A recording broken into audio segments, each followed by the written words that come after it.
las tres etapas del pensamiento de alguna manera buscan responder a lo mismo. El ser humano desde que tiene conciencia de sí mismo ha tratado de explicar los fenómenos naturales que no puede comprender y bueno, ha tenido diferentes herramientas para poder explicarlos. Una primera etapa va a ser la llamada el pensamiento mitológico, que es un poquito al que quiero hacer referencia en este momento. Las culturas antiguas, Mesopotamia, Egipto, en India, hasta las occidentales, Grecia, Roma y lo que llega hasta nosotros, ha compartido, ha tenido la idea de deificar o de pensar en dioses que son los que producen los fenómenos del mundo. Y los primeros de estas culturas más antiguas son precisamente híbridos, es decir, son mitad humanos y mitad animales.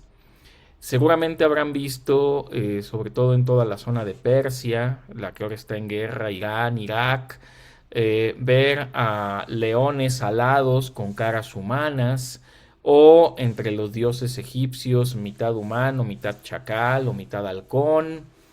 Eh, Todavía, bueno, en la India tenemos al hombre mono. Eh, y finalmente ya entre los griegos esto se va perdiendo porque los griegos van a ser los primeros en humanizar completamente a estos dioses que son los que de alguna manera provocan todo lo que ocurre en la naturaleza, pero todavía en Grecia encontramos al Minotauro, al Centauro, que son híbridos entre humano y animales. En ese sentido, entender que la relación del ser humano en su animalidad siempre ha estado presente a lo largo de las culturas. Las otras dos formas de pensamiento que ha habido son el pensamiento religioso, que es de manera muy genérica y tomando todas las religiones, un refinamiento del pensamiento mitológico. Finalmente llegamos a un pensamiento científico que es quizá con el que estamos juzgando este fenómeno nuevo de los, bueno, nuevo relativamente de los Terians. Eh, la ciencia ha logrado responder a muchas de estas preguntas que el pensamiento mitológico y el pensamiento religioso no podían responder.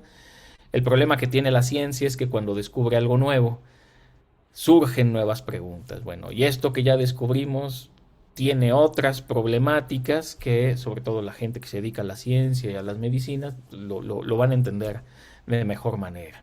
Si podemos pasar a la siguiente, por favor, lo único que quiero establecer aquí es que en la etapa del pensamiento humano siempre ha habido esta relación con los animales. Eh, Inicialmente, y aquí me gustaría hacer una recomendación de una serie documental que a mí me parece bastante buena, que tiene todo tipo de temas. No han hablado de los Terians todavía, pero se llama En pocas palabras, está en Netflix. En su temporada 3 me parece que, no voy a recordar el número del capítulo, hay un episodio dedicado específicamente a la domesticación de los perros, que más que el ser humano domesticar al perro, el perro es el que consiguió domesticar al humano. ¿Por qué lo digo?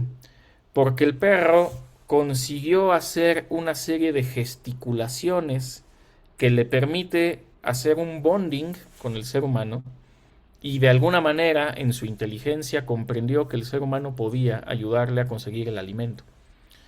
Es el lobo que se convierte en perro, que se vuelve doméstico y así les llamábamos, animales domésticos, animales de casa, eh, mascotas, hicieron bonding con el ser humano.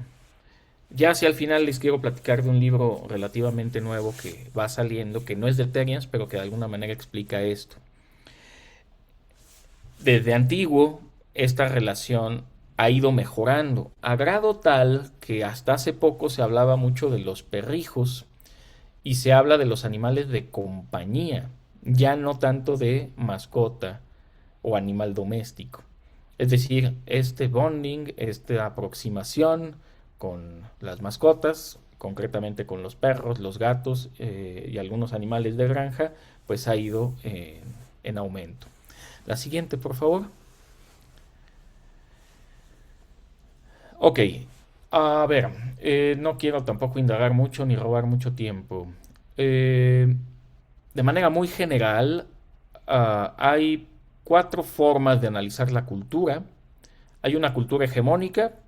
En México el fútbol es hegemónico, por ejemplo, porque es el deporte que más se ve. Lo hegemónico es lo que más eh, hace una cultura y cada país, cada región tiene sus propias, ha desarrollado su propia cultura.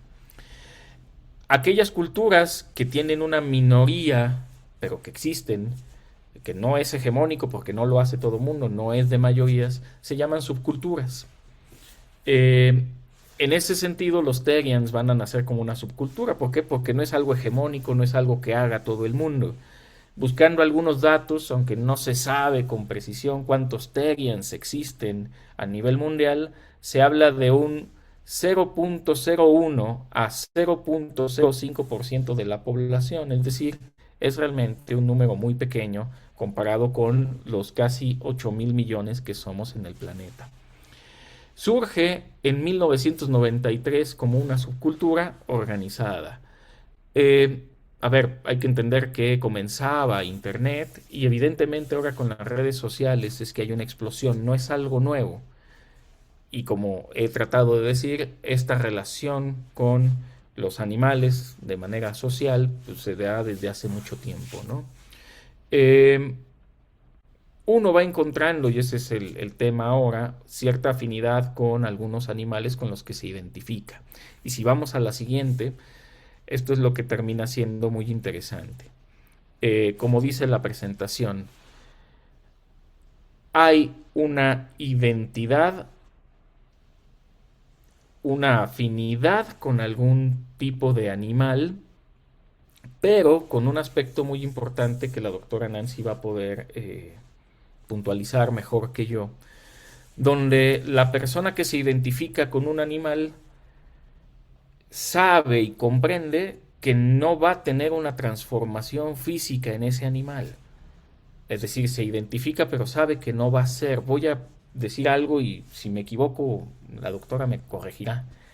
Es un poco como cuando el niño se disfraza de princesa o de caperucita o de qué sé yo, y de alguna manera adquiere el papel, pero sabe que no es.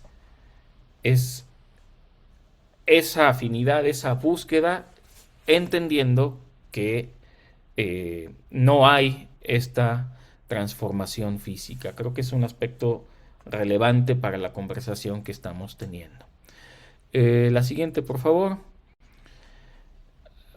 Bueno, no sé si ya quieras comenzar por aquí, Nancy, o quieres que me aviente yo esto del terotipo. Es Adelante. sí, esta especie específica con la que uno se identifica. Hemos visto en redes sociales a gente imitando al zorro, gente imitando perros o gatos. Incluso por ahí supe de alguien que estuvo durante 8 horas echado al sol como cocodrilo. Es decir, uno va entendiendo y se va identificando. Nosotros lo podemos decir. eh, Todos nos identificamos con algún tipo de animal y es parte como de esa personalidad, ¿no? A veces nos vinculamos con ellos por lo que nos parece afín entre animal y ser humano. Eh,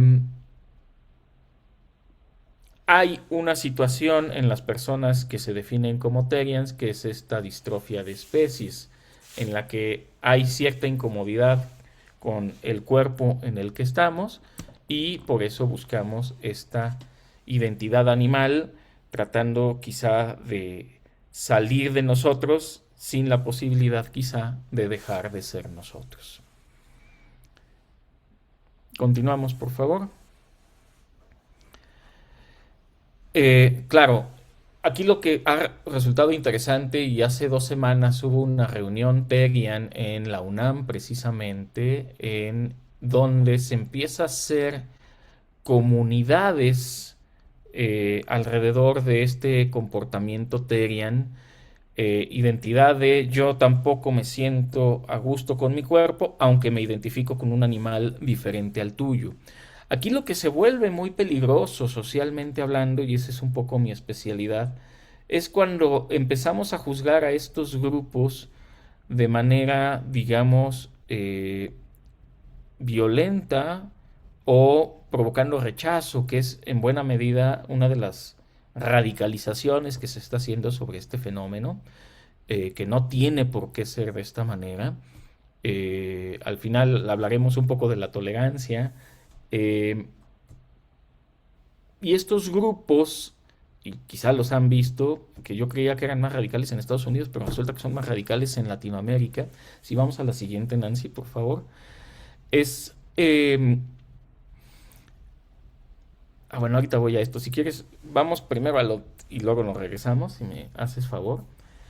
Estos grupos son los que sí se vuelven peligrosos, porque una persona que no se siente a gusto con su cuerpo y trata de explorar esa afinidad animal con el animal al que sea afín, eh, no tiene por qué terminar con este tipo de comportamientos de los que para burlarse o para violentar a los que se sienten Terians, se empiezan a hacer grupos muy populares en TikTok, van creciendo además de cazadores de Terians.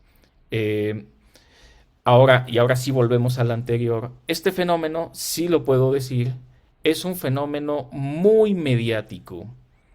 Es un fenómeno que surge y se populariza crucialmente en 2026, aunque ya existía, porque ahora casi todos tenemos acceso, casi todo el tiempo, en todas partes y al mismo tiempo, del fenómeno Terian, que antes probablemente habría sido una noticia del canal 22 o del canal 11, muy, muy sutil, muy espontánea, porque estas personas existen desde 1993, pero hay esta explosión y curiosamente se da la explosión en un momento de coyuntura histórico-social muy importante para nosotros. Lo hemos visto, lo estamos viviendo en las noticias constantemente. No solo es el tema Rusia-Ucrania, ya no es solo el tema Palestina-Israel, sino esta guerra que se está declarando entre, eh, pues no quiero decir Oriente y Occidente porque no es concreto, pero para ser breve, este problema que estamos viviendo y particularmente en México también el gobierno puede utilizar el tema de los Terians como una cortina de humo. Eh, Me parece que, porque esto sí circula en redes sociales, que sí hay una cortina de humo respecto al tema para distraer la atención de temas que no porque no tenga importancia lo de los Terians, no porque no sea importante revisar que socialmente no haya un problema serio con los Terians, sino que estamos desviando la atención a través de los medios, esto no es nuevo, hacia un tema secundario que afecta al 0.05% de la población a nivel mundial, de temas que sí afectan a una mayoría. Y creo que eso es lo que está siendo quizá más peligroso, ¿no? Pero esta controversia, este juego de los unos contra los otros, de radicalizar las posturas, es parte de un juego mediático que tenemos que aprender a distinguir para no irnos, digamos, con la corriente. Si vamos a la siguiente, por favor, y la siguiente, porque ya la habíamos contado. Bien, pues creo que por aquí es donde termina esta primera parte de mi intervención. Le cedo la palabra a la doctora Nancy, que nos va a dar detalles más psicológicos al respecto. Muchas gracias, Juan Carlos. Bueno, nosotros vamos a seguir hablando sobre el fenómeno de los Terians y vamos a tratar de hacer un abordaje un poco más científico y vamos a tratar de checar, bueno, qué ha pasado con todos los estudios que se han hecho para poder explicar este fenómeno. De entrada, nosotros tenemos que entender que hay muy pocas investigaciones. Es un fenómeno que está, como bien lo dijo Juan Carlos, afecta a un porcentaje de la población muy pequeño, es un grupo minoritario, y por lo tanto los estudios científicos que hay son muy pocos. Los que hay, los que existen, por ejemplo, en este que se encontró con 112 Terians, se hizo, es un estudio de pares y se comparó con 265 que no eran Terians. Entonces, lo que se hace en este estudio es ver qué está pasando con esta población y logran identificar, ¿no? Que la identidad Terian puede estar amortiguando una relación entre dos o tres sí, fenómenos sociales, pero sobre todo aquí condiciones psicológicas importantes, ¿no? Que sería el autismo, la esquizotipia y la relación entre ellos dos y desarrollar un sentido de autonomía. Ahora, esto es importante porque entonces lo que se ha estudiado a partir de los fenómenos de lo que es las personas neurodivergentes es que son personas, ahorita lo voy a explicar, ¿no? Es un grupo reducido de población, pero que parece ser un factor de protector para estas personas que pueden llegar a catalogarse como el autismo o la esquizotipia, desarrollar un nivel de autonomía distinto y un nivel de habilidades sociales diferentes para poder expresarse. Ahora bien, en esta misma investigación surgió un factor de riesgo importante y es que el estigma y el aislamiento en los que son víctimas estas personas es muy alto. Entonces, para ser como más claro sobre este asunto, vamos a entender qué es la neurodivergencia, que es donde se clasificaría, donde podría estar, no en todos los casos, pero sí en algunos, el comportamiento de los TERIAs. Entonces, lo que nosotros sabemos actualmente, hoy en día, es que el cerebro va a aprender y va a funcionar o a procesar la información de una manera diferente en este tipo de personas, las que tienen un cerebro neurodivergente, ya que es natural del desarrollo de estas personas y no se va a adquirir ni se va a desaparecer a lo largo de la vida, ya lo va a tener, el ser humano va a nacer con esta condición. Entonces, su cerebro aprende, funciona y procesa la información de manera diferente a lo normal. Dentro de la neurodiversidad se incluyen características específicas, pero vamos a encontrar, a lo mejor, para muchos de ustedes han escuchado hablar de estas condiciones, que es el autismo, las personas con altas capacidades intelectuales, ¿no? Las personas que pueden llegar a tener dislexia, dispraxia, TDA, la discalculia, la personalidad altamente sensible, el síndrome de Gilles de la Tourette o el trastorno del procesamiento sensorial, entre otros. De tal manera que si nosotros vemos eh, las condiciones que abarcan la neurodiversidad son varias, ¿no? Y lo que vamos a entender aquí entonces es que aunque no existe una evidencia neurobiológica específica que nos hable de los terians como trans, se han especulado algún tipo de información específica en la que podríamos obtener información. Y es a través de las resonancias magnéticas funcionales. Entonces, lo que sí hay que identificar es que este tipo de estudios de neuroimagen hay que tenerlos con mucha cautela metodológica. ¿Por qué? Porque se utilizan para cuestiones biológicas. Entonces, cuando nosotros investigamos un tipo de identidad o cuando tratamos de investigar niveles de afecto, de emociones, pues estas herramientas no siempre van a ser tan certeras. Entonces, tienen que tener revisiones metodológicas súper importantes para poder evitar inferencias que puedan ser causales muy simplista o que lleguen a utilizarse como una falsa especificidad diagnóstica. Entonces es muy importante que entendamos por qué muchas veces no existe evidencia neurobiológica. Ahora bien, otra de las situaciones por las que se puede también presentar este fenómeno o que puede explicarlo también es la personalidad de tipo esquizoide. Esta personalidad es caracterizada porque la gente por lo general, ¿no? Tiene un nivel de desapego bastante grande, hay desinterés en las relaciones sociales, ¿no? Hay una limitación a las emociones para poder interactuar con los demás y son personas que son mucho más aisladas. Me voy a regresar y nosotros vamos a ver entonces que si vemos el autismo, ¿no? Pasa lo mismo y las personas con altas capacidades o con niveles intelectuales muy altos o con estas condiciones como el TDA o la personalidad altamente sensible o el trastorno del procesamiento sensorial, también son personas que van a ser como muy aisladas, que también pueden llegar a tener desapego en algunas ocasiones, ¿no? De lo que sería la sociedad, tienen un grupo muy reducido tal vez de amigos y evidentemente pues las emociones también se tornan a veces limitadas porque tienen un grupo de personas o muy reducido. Entonces, comparten algunas características en común. Entonces, tomando en cuenta estos dos factores, podemos pensar que no todas las personas neurodivergentes, pero algunas pueden identificarse con el fenómeno Therian y no todas las personalidades esquizoides lo pueden hacer, pero sí algunas, de tal manera que se pueden ubicar en estos dos sectores. Sin embargo, actualmente hay alguna distinción clínica que se debe de hacer.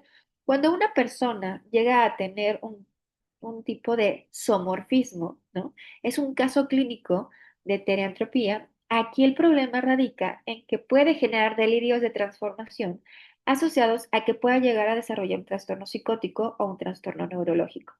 Si llega a pasar esto, entonces ya hay un problema neurológico que está explicando ese comportamiento o un problema psicótico, de tal suerte que tenemos que hacer un diagnóstico diferencial súper importante con criterios muy rigurosos para poder evitar un sobrediagnóstico y no etiquetar a toda la gente de que ya tiene un problema psicótico o está loco, ¿no? O tiene un problema mental y ya tiene un daño neurológico. Entonces, sí, tiene que hacer una revisión con mucho cuidado para poder hacer un diagnóstico diferencial bastante adecuado. Entonces tenemos que entender que cuando llegamos a este extremo es porque entonces las personas sí pueden llegar a tener alteraciones, incluso cirugías, para poder alterar su apariencia física, ¿no? Porque ya dentro de ellos ya hay un problema en donde su identidad está fusionada con los animales y es parte de lo mismo. Aquí es donde las personas pueden llegar a rozar, digamos, el límite de lo que puede ser simple y sencillamente una identificación con la parte del animal, ¿no? O con la parte de la identidad del animal, a versus fusionarse completamente con ser un animal. Entonces, para poder evitar esto, hay que evitar confundir identidad con un síntoma clínico, ¿no? De alguna enfermedad específica y hay que evitar la discriminación que se asocia con este tipo de personas, porque evidentemente a mayor discriminación se tiene una peor salud mental. ¿Qué quiere decir? Pues estas personas pueden también desarrollar algún tipo de identidad múltiple, pero vamos a pensar que como es una minoría, pues van a ser mucho más atocados socialmente. Por lo tanto, el estigma social va a ser parte natural, ¿no? De algo como que van a tener que convivir día a día. Va a haber burlas y descalificaciones constantes que van a generar un obstáculo, ¿no? En la relación o la dinámica con la sociedad. Entonces, aquí lo importante es que entendamos que el pensamiento y el comportamiento neurodivergente suele ir en contra de lo que la sociedad espera o considera como algo bueno. Siempre va a ser tachado. Pensemos en esto. Todos sabemos que la curva de distribución normal, que es la campana de Gauch, nos habla y nos explica los fenómenos sociales. Entonces, en el centro se agrupa lo normal. Lo normal no quiere decir que esté bien o que esté mal, quiere decir que es la norma, lo que más se presenta en una probabilidad más alta. Y en los extremos, nosotros vamos a encontrar del lado derecho, pensemos si estamos evaluando la inteligencia, ¿no? Vamos a tener del extremo derecho, pues la gente que tiene un promedio de inteligencia arriba de lo normal o super genio, versus el otro extremo que es el izquierdo, que va a estar su nivel de inteligencia abajo de lo normal o deficiente mental. Si lo pensamos a lo mejor en nivel de ansiedad, pues tenemos en centro, en la parte de en medio, pues un nivel de ansiedad normal. Nos vamos al extremo y vemos a la gente que tiene un problema como un trastorno de ansiedad generalizada versus a los que nunca sufren ansiedad o tienen un nivel de ansiedad mínimo. Ahora, ¿qué va a pasar entonces en esta curva de distribución normal? Si ponemos un ejemplo, la belleza, tenemos un promedio de belleza, ¿no? En medio, normal, y en el extremo los que son guapísimos, ¿no? Extremadamente atractivos, versus en el otro extremo los que son muy feos. Entonces, todo lo que está en los extremos de la curva, ¿no? Cualquier extremo, cualquier fenómeno social que se va a medir es discriminado. ¿Qué quiere decir? Lo diferente a nosotros siempre va a generar un rechazo. Por lo tanto, sea algo bueno, un atributo muy bonito como la belleza o un atributo como la fealdad, siempre va a ser rechazado. Entonces vamos a tratar de entender cómo funciona esto. Si dentro del lugar de trabajo donde nosotros estamos o nuestra escuela tenemos esas bellezas, ¿no? Tanto hombres como mujeres, pues pueden ser tan atractivas que pueden generar envidia, que pueden generar celos, que pueden generar pues que la gente rechace simple y sencillamente porque están tan inalcanzables para nosotros, ¿no? Y pueden ser personas que pueden llamar tanta la atención que pues pueden generar ese nivel de rechazo. Pensemos del lado contrario, si la persona tiene alguna discapacidad o tiene alguna deformación facial, pues evidentemente también va a generar ese rechazo. De tal suerte que lo que quiero que ustedes entiendan es que lo diferente es lo que se rechaza, lo que se va a los extremos de la curva. Entonces estamos hablando de un tipo de población que es muy escasa, es minoritaria, pero que finalmente siempre va a generar ese problema. Y es ahí cuando nosotros tenemos que entender qué es lo que está pasando con este fenómeno. Entonces, yo puedo hablar de los pros y Juan Carlos, si me haces favor, me ayudas a hablar de los contras. Entonces, ¿qué es lo que nosotros tenemos que entender como pros de este fenómeno de los Terians? Para un grupo pequeñito, ¿no? Que puede incluir a personas neurodivergentes o con esquizotipia, no todos, sino algunos casos, pues ahí pueden tener un sentido de identidad y de agencia que les permita tener mayor autonomía, ¿no? Y poder elaborar de manera más positiva su yo o su self, que es este nivel de autoconocimiento, de entendimiento, de aceptación. También pueden pertenecer a un grupo y sentir que son apoyados por ese grupo, que son parte de ese grupo, y por lo tanto este grupo les puede proporcionar una red de apoyo si son personas que se sienten o se viven muy aisladas o se sienten muy rechazadas socialmente. Entonces, estos espacios de expresión les van a ofrecer de manera simbólica una sensación de bienestar. Y también tenemos que puede ser un espacio en donde el desarrollo narrativo y espiritual que tengan en esta identificación con este animal puede ayudarlos a explorar, ¿no? Un sentido de vida de conexión tanto con la naturaleza, ¿no? Como otros tipos de recursos psicológicos que les puedan permitir a ellos explorar, pues, capacidades y habilidades que a lo mejor no han desarrollado o no han potencializado porque se han sentido muy discriminados o rechazados por la sociedad. Y en este grupo de personas, pues son aceptados y son valorados y tal cual son. Entonces, ¿cuáles serían los pros? Pues vemos esta parte de pertenencia al grupo, el sentido de identidad y sobre todo del desarrollo de la conexión de estas personas, no solo con el ámbito de la naturaleza, sino con las características que ellos consideran que pueden ser adecuadas o positivas. Y ahora vamos con los contras. Bien. Eh, a ver, son más o menos claros, reforzando un poquito la idea de los pros. Dentro de los aspectos muy positivos de esta identificación, no sé, este retorno un poco, no solo a lo natural, sino a las ideas básicas que teníamos, es un reencuentro con la naturaleza, me parece bastante positivo. Vaya, quizá el problema, y es ahí donde tenemos que pensar, indagar, es no solo cuando se dice, a ver, cuando el Terian desde luego sale de estos aspectos clínicos y, por ejemplo, empieza a comportarse violentamente como un animal y entonces empieza a morder gente. Es ahí donde, pero lo haríamos con cualquier persona, es donde tenemos que poner un alto. La libertad, mi libertad termina donde empieza la libertad del otro y eso es algo que no se nos puede olvidar jamás, ¿no? Bien, ahora sí, en los contras. A ver, el estigma que se tiene sobre estas personas, que no es nada nuevo, creo que la doctora Nancy lo explica bastante bien. Cualquiera de los extremos, tanto la belleza como la fealdad, van a provocar rechazos y por eso se estigmatiza tanto en lo positivo como en lo negativo estos extremos, ¿no? Entonces hay que tener mucho cuidado con eso.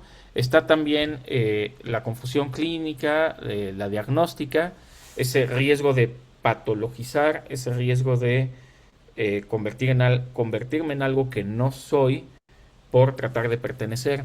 Es una cuestión muy curiosa, me parece que es Sigmund Bauman el que dice que la comunidad es defensiva, pero una comunidad es un lugar al cual queremos pertenecer con seguridad. dice Bauman, para siempre, el mayor tiempo posible. Por eso es que nos vamos a vivir con alguien que nos hace sentir seguros, por eso es que permanecemos en casa si nos sentimos seguros, o por eso es que nos vamos de casa si no nos sentimos seguros. Entonces estas comunidades por eso hacen comunidad. Y muchas veces son también un mecanismo defensivo para, digamos, rechazar lo otro, porque yo me identifico aquí y no formo parte de otro grupo. Finalmente, este del efecto de cámara de eco online, que son esta viralización, esta estigmatización que se da particularmente y de manera ya ni siquiera masiva, sino absoluta a través de redes sociales.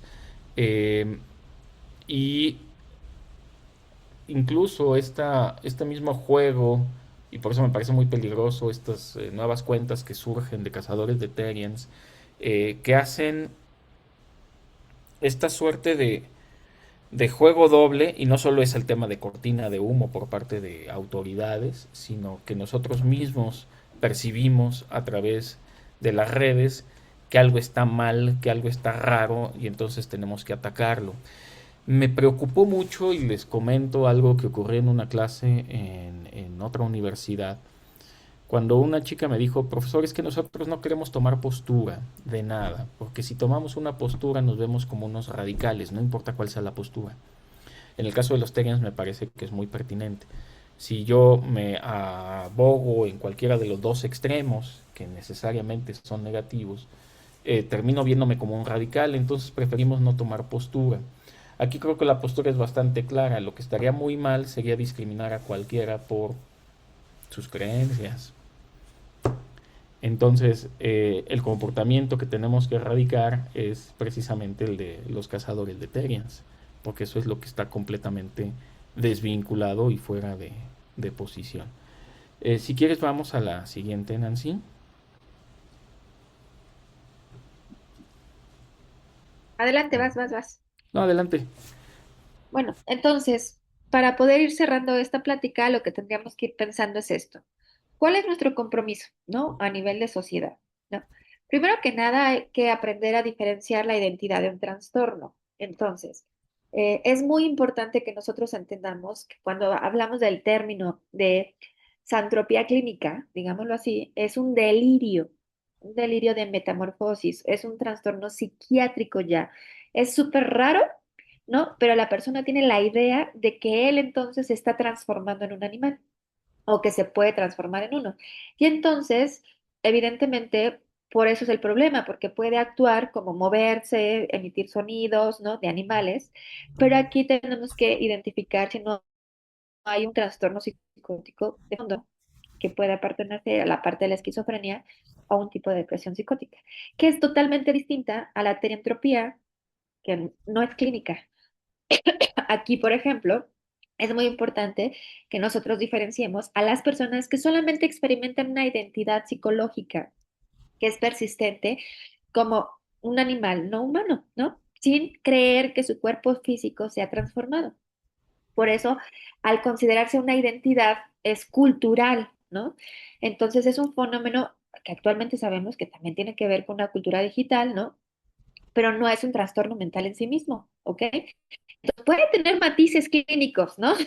Pero aquí hay que hacer la distinción, porque entonces en una hay una pérdida del juicio de la realidad, un deterioro funcional, y entonces sí necesita una evaluación especializada. Ahora, el segundo punto importante es reducir el estigma social. Como decía Juan Carlos, importantísimo, hay que aprender a ser tolerantes, ¿no? Y tenemos que aprender a ser tolerantes con lo diferente, ¿no? Y una cosa es no meterse, no meter las manos, y otra cosa es aprender a respetar que todos tenemos un libre albedrío y que todos tenemos la capacidad de pensar y sentir cosas de manera distinta. Ahora, eso no tiene que ver con que si la persona me está agrediendo, pues evidentemente yo lo permita, ¿no? Y entonces va de viceversa. Yo tampoco tengo por qué agredir la creencia o la forma de pensar o de actuar del otro, aunque esté en desacuerdo. Es respetable.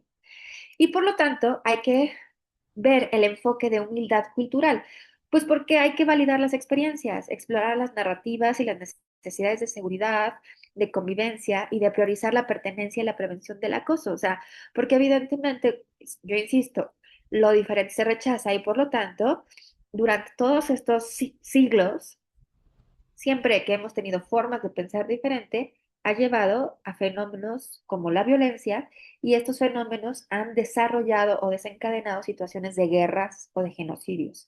Y todo esto ha sido por pensar distinto. Entonces, si nosotros entendemos que podemos respetar esta forma, ¿no? De ser, de expresarse de manera diferente, entonces podríamos tener una sociedad un poco más armónica, un poco más en equilibrio y un poco más de respeto. Y finalmente, hay que enseñar en esta alfabetización mediática a leer críticamente lo que es un pánico moral. ¿Se acuerdan en la pandemia? O sea, daba como pánico ver a una persona sin cubrebocas, ¿no? O sea, era como horrible. Y entonces la gente entraba en un shock. No, no te pueden ni tocar. Entonces, evidentemente lo mismo va a pasar con este fenómeno si no se le da una atención, pero realmente como debe de ser. O sea, hay que entender que si hay desinformación, pues la gente va a acosar y va a, pues evidentemente llegar a maltratar, generar rechazo, ¿no? O discriminación a todas las personas que se identifican como Terians. Y sobre todo, lo más importante es que entendamos, ¿no? Que si nosotros aprendemos a respetar que la gente tiene derecho a identificarse o a sentir o a actuar con cualquier tipo de símbolo de animal, de cultura, porque igual hasta nos identificamos con símbolos religiosos, ¿no? O con entidades religiosas, o sea, y no por eso está mal o está bien, o sea, tenemos una gran variedad, ¿no? De identificaciones. Entonces, si nosotros aprendemos a respetar esta parte, me parece que entonces podríamos convivir de una manera más armónica y más tolerante, ¿no? Y bueno, te dejo a ti, Juan Carlos, la palabra.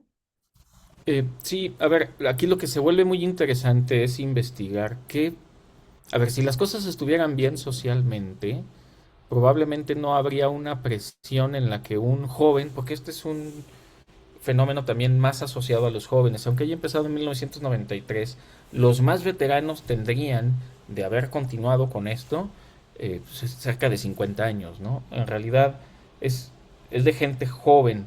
También me quedé pensando ahorita, mientras escuchaba a la doctora, que hay muchas caricaturas eh, que han jugado un poco con esta situación de lo híbrido. Estoy pensando en este personaje de Horseman, que sí es una sátira social, pero también le ponen una cabeza de caballo. Y hay pues un montón de caricaturas que juegan otra vez con lo híbrido, ¿no? Y también ahorita escuchando a la doctora pensaba, pues no es tan diferente que cuando uno quiere imitar a Leo Messi o a Cristiano Ronaldo jugando fútbol y celebras incluso como ellos, ¿no? Claro, eso lo tenemos más normalizado porque más gente lo hace. Eh, ¿Cuánta aceptación puede tener este fenómeno respecto a otros fenómenos sociales que han ido cobrando aceptación social, eh, como son los temas de género que veníamos hablando de esto décadas atrás? Pues va a ser un poquito más complicado y también va a llevar un tiempo. En realidad a mí me gustaría, ahorita que abramos el tema de las preguntas y respuestas, saber si ustedes conocen a alguien, Terian, porque sí, sí me encantaría poder platicar con alguien que tiene pues alguna amistad de este tipo para ver cómo puede darse este comportamiento más adelante. Me gustaría nada más por tema del tiempo, si quieres brincar a la última, Nancy, por favor, que es un poco este tema de una de las cosas que más trabajo me costó en el doctorado en filosofía es entender a un filósofo llamado Max Scheler que decía que es más perfecta la planta, aunque parezca más simple, que el ser humano, porque la racionalidad nos estorba.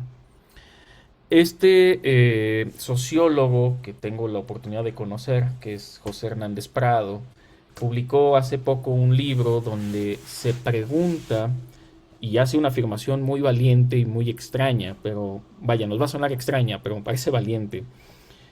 No será, él lo que dice es que los animales hacen sociedades y cultura, y tienen cultura.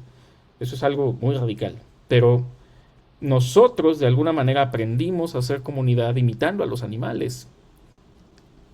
Eh, Quizá este fenómeno de los Terians no es tanto, es un poco a la inversa. ¿Será que de verdad entendemos cómo es ser un zorro, ser un gato, ser un perro? Y aquí nada más, y ya para cerrar, el libro que publicó este año José Hernández Prado se llama Natura Mensura, es decir, la naturaleza como medida de todas las cosas, que de alguna manera se opone a una idea filosófica de la antigüedad clásica griega que es homo mensura, es decir, el ser humano es la medida de todas las cosas. Y es curioso porque hay una tendencia, hablando de investigaciones y hacia dónde vamos, al menos en el aspecto social y filosófico, en el que tenemos que hacer un retorno a la naturaleza porque parece que la razón nos está estorbando. Y esta sobreracionalización de cómo deberían ser las cosas y de cuál debe ser la media que nos dicte a todos, nos está impidiendo otra cultura, que es la contracultura. Y esa contracultura, que es la que se opone a lo hegemónico, es la que permite los cambios sociales. Entonces, no es que esto sea una respuesta como tal, pero son quizá algunas guías de hacia dónde tienen que llevar las investigaciones en torno al tema de los TENEAS. Y ya, cierro. Bueno, yo nada más quiero regresar nada más a tomar esta parte. Entonces, para poder cerrar con esta plática, sería hablar de estos vacíos que hay en la ciencia y decir, bueno, ¿qué procede entonces con las líneas de investigación en el 2026 en adelante, ¿no? Entonces, pues faltan muestreos representativos donde evidentemente, pues nosotros dependemos de las muestras que hay de fandoms, ¿no? Pero pues necesitamos medidas poblacionales más objetivas, ¿no? Y dentro de estas medidas tenemos que ver la trayectoria del desarrollo. O sea, a qué edad despierta este interés, ¿no? ¿Cuáles son los factores protectores? ¿Cuáles son los factores de riesgo? Hacer como estudios de investigación mucho más completos, ¿no?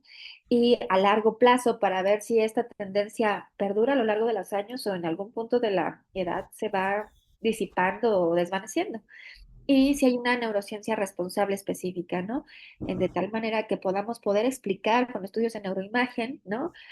Muy estrictos tal vez para poder evitar falsas atribuciones, ¿no? O biomarcadores falsos, pero poder tener un contraste a nivel biológico que nos permita ver qué está pasando también a nivel cerebral. Las neurociencias son fundamentales para poder explicar la conducta humana, pues, y este fenómeno es atribuible a poder ser explicado a través de las neurociencias, ¿no? Pero pues como no tenemos tanta población para poder estudiar, pues necesitamos por lo menos desarrollar investigaciones que puedan ayudarnos a dar la explicación a este fenómeno y gracias a la ciencia, y con esto termino, hemos podido explicar muchos fenómenos actualmente y esas teorías que en algún momento se quedaron como teorías, hoy ya se pueden comprobar como leyes gracias a todos estos estudios neurocientíficos que nos han podido aportar una gran ventana en la posibilidad de entender lo que pasa en el comportamiento humano, ¿no? Entonces, les agradezco por poner atención a esta breve plática y dejo de compartir para abrir el foro a las preguntas. Muchas gracias. Gracias, doctora. Gracias, doctor. Por aquí tengo unas preguntas y unos comentarios y la primera va por acá. Primero un comentario, excelente ponencia, ambos excelentes ponentes, un gusto haberlos escuchado. Y la otra por acá nos dice que respecto a lo que se abordó en la sesión, pero conociendo, o sea, buscando conocer puntos de opinión personales, ¿creen que esté pasando algo en la sociedad o en el mundo que haga que las personas prefieran identificarse como Terians? Esa es la pregunta. Yo creo que sí, yo creo que sí, y justo lo que tenemos que buscar es esa identificación. Eh, a ver, cuando se empiezan a radicalizar los puntos, y este es un fenómeno tanto político como social, empieza a haber más más distanciamiento. Obviamente lo veo desde cuestiones que he estudiado en el doctorado, que es la aceleración del cambio social. Los cambios sociales están no solo radicalizando, sino acelerando y estamos yendo de un lado a otro. Identificar exactamente qué es lo que está pasando con la sociedad hoy para que decidamos mejor ser algo que no es lo que nosotros somos o que nos haga sentir de esta manera o que libere una serie de situaciones fisiológicas en nosotros, es justo, me parece la clave, no es que lo sepa, pero claro, me preocupó cuando esta chica me dice es que si yo tomo una postura, entonces prefiero no tomar postura. Y entonces este tema de neutralización del mundo en el que prefiero ni siquiera opinar, ya es un síntoma, no es la enfermedad, es el síntoma de que las cosas socialmente no andan bien. Y basta ver, y desgraciadamente las redes sociales también están para eso, todo lo que está ocurriendo en el mundo para decir, pues yo no sé si quiero formar parte de este mundo, ¿no? Al menos no de esta manera. Al menos no diciendo que soy alguien que en realidad en lugar de vincularse con la naturaleza de manera armónica, lo hace de manera destructiva.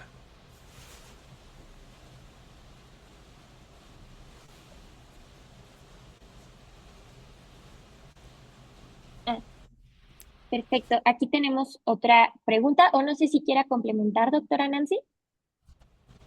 Híjole, es que es un poco complicado porque yo lo pensaría también desde la identificación se da no solo con los animales, pensemos en las personas que se identifican, por ejemplo, con la Santa Muerte. Hay gente que se identifica con cuestiones religiosas muy ortodoxas, ¿no? Hay gente que se identifica a lo mejor con cuestiones paganas, ¿no? Con la parte del sol, la lluvia, la naturaleza. O sea, estamos hablando que la identificación puede ser con muchos fenómenos sociales, con muchos fenómenos naturales y con muchas identidades en cuestión de deidad y los animales han sido también clasificados como bien lo mencionó Juan Carlos desde hace muchísimos años, como seres de deidades mitológicas o que realmente fueron identificados en la literatura también, ¿no?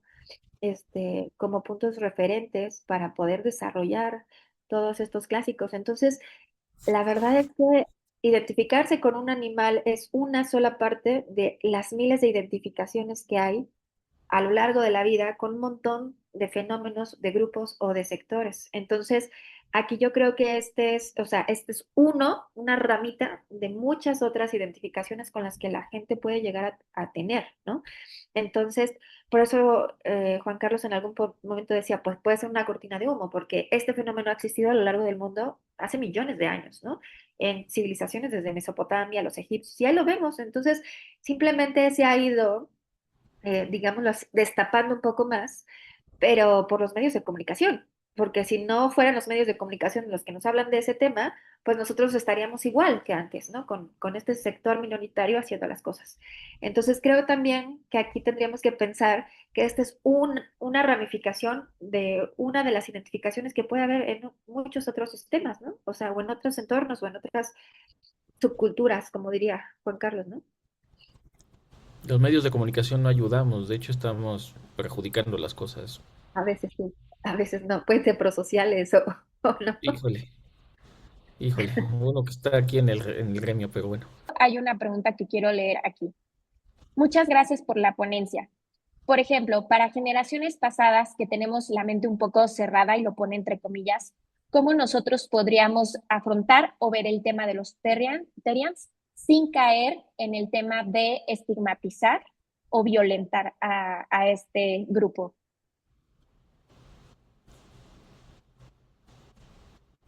Qué complicado.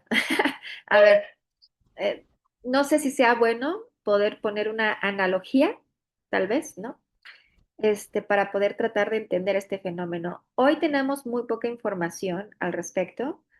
Tal vez más estudios a nivel científico de neurociencias nos permitan también entender un poco más. ¿Por qué lo digo? A nivel neurológico hay un montón de estudios genéticos. Voy a a desviarme un poquito para poder hacer el contexto, para poder entender el fenómeno, ¿no? Cuando hablamos, por ejemplo, de la homosexualidad, de las personas transgénero, de las personas que llegan a hacer estas transformaciones en su cuerpo y se operan, cambian de identidad, ¿no? Entonces, hay un montón de investigaciones científicas que se han hecho desde la Segunda Guerra Mundial y todas estas investigaciones han hablado de qué es lo que está pasando con la absorción, ¿no? Desde el embarazo de los niveles de las hormonas, que tanto cuando se absorbe más una hormona que otra, si es hombre o si es varón, por ejemplo, después de la Segunda Guerra Mundial, se estudió el efecto que tenía el nivel de estrés de todos los campos de concentración, las situaciones de violencia y de guerra en las mujeres embarazadas y cómo este nivel de estrés podía afectar pues, a los bebés cuando nacían, ¿no? Y dentro de estos estudios de investigación que se han hecho desde 1945, se estableció lo que es la neurobiología o la biología de la reproducción. Y dando como por sentado, ustedes pueden investigar en todos lados y en internet, en inteligencia artificial, en todo lo que es ¿cómo se llama esta? El chat GPT, todos los estudios de neurociencias, lo que se ha establecido es que, por ejemplo, cuando una mujer tiene un bebé dentro de su útero que tiene un código genético de XY, que es de varón, en los primeros 3 meses de gestación se tiene que liberar la hormona de la testosterona y cuando está sometida a grandes cantidades de estrés, puede ser un estrés social, un estrés biológico, por mucho tiempo esta liberación de testosterona no se da, este pico que necesita el bebé para masculinizar el cerebro y hacer que las estructuras cerebrales sean diferentes a las de la mujer, no se da. Por lo tanto, nace un bebé con un cuerpo masculino, órganos genitales masculinos, pero con un cerebro femenino, lo que va a acarrear entonces que tenga elecciones femeninas, gustos femeninos, y uno de ellos, de estas elecciones, puede ser la identidad de género. Estos estudios dieron como pauta a que se estudiara todas las diferencias genéticas en la modificación genética para la gente transgénero, para la gente que se identifica con estos roles, ¿no? Para, o sea, todas estas diversidades en digamos, en el mismo ser humano, al identificarse de manera distinta con estos roles, ¿no? Entonces, si ha existido en las neurociencias una gran apertura para poder estudiar a nivel neurobiológico y genético las identidades distintas, la identificación, ¿no? Con este tipo de roles, ¿por qué no pensar que llegaremos el momento en que podríamos existir, el nivel de neurociencias, o sea, pueda avanzar tanto que podamos identificar, pues, esta identificación con los animales, ¿no? Esta identificación a lo mejor con las deidades, con los superhéroes y con otro grupo, o sea, de subculturas, que podrían explicar qué está pasando a nivel cerebral de por qué la gente puede llegar a tener este tipo de diferencias, ¿no? Yo sigo insistiendo que en la curva de distribución normal, ¿no? Los extremos son diferentes, pero se rechazan, pero siguen siendo parte de la misma población, o sea, como que diría que la viña del Señor, todos, todo se acepta y todo se vale. Lo que pasa es que no hemos llegado todavía a poder explicar, ¿no? A nivel de neurociencias este fenómeno, pero no creo que tardemos mucho si ya tenemos la explicación de otros fenómenos que ya están ahí. Entonces, por eso hacía la acotación, digamos, a este tema, para poder entender que faltan más estudios, pero que yo creo que en algún punto llegará a darse esa explicación. Llegaremos a resolver esas dudas y esas preguntas. En mi opinión, tiempo y apertura.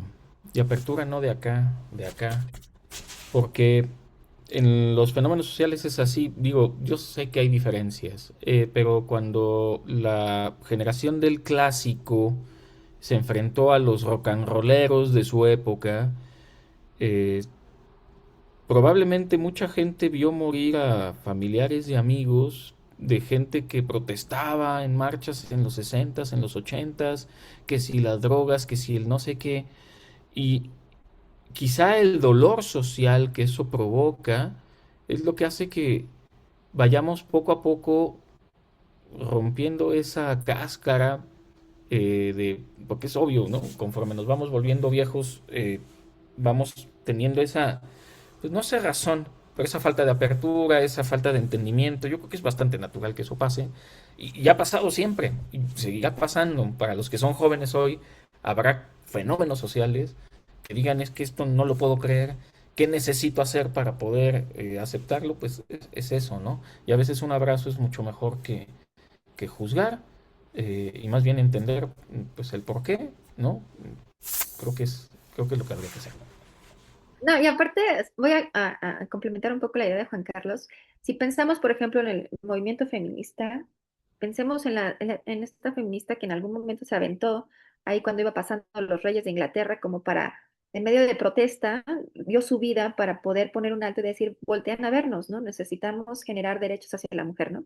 A lo mejor es una parte muy radical, esperemos que no pase eso con los terians, pero al final, o sea, se tiene que voltear a ver los fenómenos que están pasando socialmente y se tiene que lograr investigar qué más allá hay de estas situaciones para poder entonces darle pauta a eso. Entonces, la pregunta, más bien la respuesta a la pregunta que nos hacían es, ¿cómo podemos generaciones anteriores ser más tolerantes o entenderlo? Es poco a poco la literatura científica, la literatura en general, los estudios científicos, la parte de cómo la modernidad nos ha ayudado en esta, lo que nos decía Juan Carlos, con la aceleración social, ¿no? Nos hemos ido poco a poco haciendo más inmersos a temas que antes éramos ajenos, ¿no? Personas a lo mejor de 60 años les cuesta mucho más trabajo la tecnología y chavitos de 15 años la hacen así como pan caliente, ¿no? Entonces, pero nos tenemos que hacer a la idea de que este es un fenómeno que va a ir tomando más relevancia con otros más, ¿no? Y que poco a poco vamos a absorber el conocimiento, lo vamos a tratar de digerir, lo vamos a tratar de entender y una vez que esto pase, el punto es que nos quitemos los prejuicios y los estereotipos y podamos entender que hay otras situaciones en el mundo de las que nosotros tenemos que poder abrir la mente, digamos, abramos la mente, como dirían las personas ahí, ¿no? O sea, tenemos que tratar de entender que esto va a pasar y que pues tenemos que ser receptivos a esto poco a poco, sin imposición, ¿no? De una manera como más sutil y más digerida, ¿no? Más suave. Concuerdo. Y ya nada más tenemos una última pregunta que dice así. ¿Los Terians pueden entenderse como una subcultura digital similar a otras identidades surgidas en Internet? Sería fantástico entender a qué otras nos referimos. Eh, lo que sí es relativamente nuevo de este siglo es que gracias a Internet, y digo muy particularmente, hay un personaje muy importante para Internet que casi nadie conoce, que se llamaba Aaron Swartz. Aaron Swartz fue el creador de Reddit. Y Reddit es la plataforma de donde más obtiene información la inteligencia artificial. Y son estos chats que surgieron como comunidades donde se hacen preguntas como ¿qué onda con los Terians? En donde la gente, para bien y para mal, comenta lo que comenta, ¿no? Eh, ya no sé si me estoy desviando un poco. El grave problema que tuvo Aaron Schwartz es que lo acusaron de robo de datos y terminaron, dice que se suicidó, yo digo que lo mataron. Nada nuevo en este tipo de fenómenos. Eh, sí es un tema digital de comunidades que acelera los cambios sociales y que van a seguir presentes. Eh, Ciertamente los Terians son un porcentaje muy, muy pequeñito de la población, pero muchos de estos temas y surgimientos de nuevas culturas digitales van a seguir surgiendo, y a ver si no, incluso de manera involuntaria, con temas de inteligencia artificial. Pero todo esto estamos por vivirlo, en realidad no lo sabemos. Lo que hay que estar es muy atentos, y no dejarnos desviar de los temas que son más importantes, eh, socialmente hablando, no políticamente, pero sí socialmente hablando. A mí me gustaría cerrar con algo, si se puede, ¿no? No sé si hay otra pregunta, ¿no? Bueno, Estamos finalmente, completos.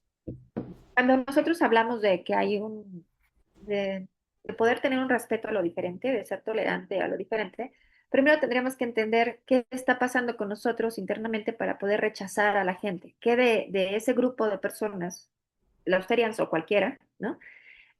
Con el que yo siento un rechazo específico, con el que yo siento un nivel de intolerancia específico, con el que yo siento que no comparto ideas en común, ¿no?